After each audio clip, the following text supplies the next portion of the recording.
In a bold move that has the tech community buzzing, Google has just released the first beta version of Android 16's second quarterly platform release, QPR2, offering Pixel users a sneak peek at the exciting features set to debut in the full update scheduled for December.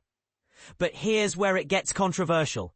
Not all Pixel models will be able to access these new features, and that could spark some debate among users. This latest beta signifies a strategic pivot for Google, as it merges a quarterly update with a minor software development kit (SDK) release. This means developers now have the opportunity to experiment with new APIs much earlier than before, which were typically reserved for the next major Android version. This accelerated timeline is a game changer, allowing developers to start integrating the latest Android and AI functionalities into their applications sooner than ever.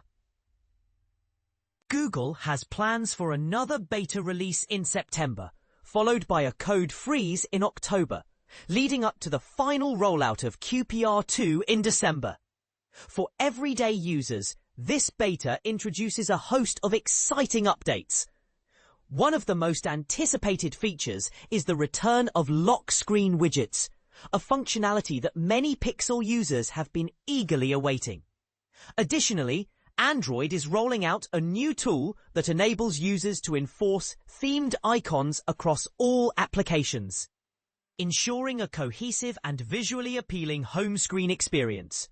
Among the other noteworthy enhancements are native capabilities for PDF annotation and editing, a brightness slider specifically for HDR photos and videos, and a multitasking-friendly 90:10 split-screen mode.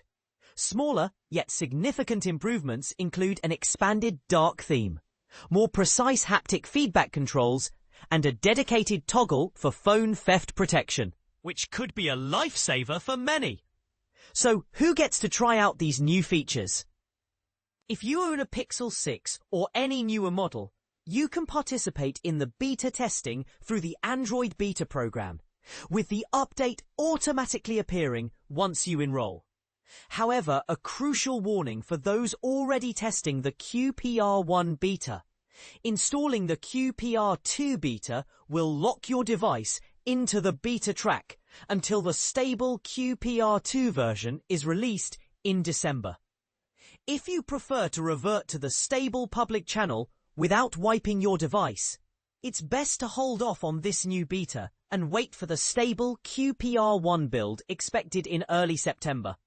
The following Google Pixel devices are eligible for the Android 16 QPR2 over-the-air updates and downloads: Pixel 6 and 6 Pro, Pixel 6a, Pixel 7 and 7 Pro, Pixel 7a, Pixel Fold, Pixel Tablet, Pixel 8 and 8 Pro, Pixel 8a, Pixel 9, 9 Pro, 9 Pro XL and 9 Pro Fold, Pixel 9a.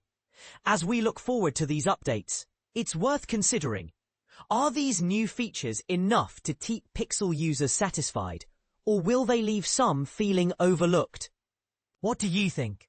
Share your thoughts in the comments below.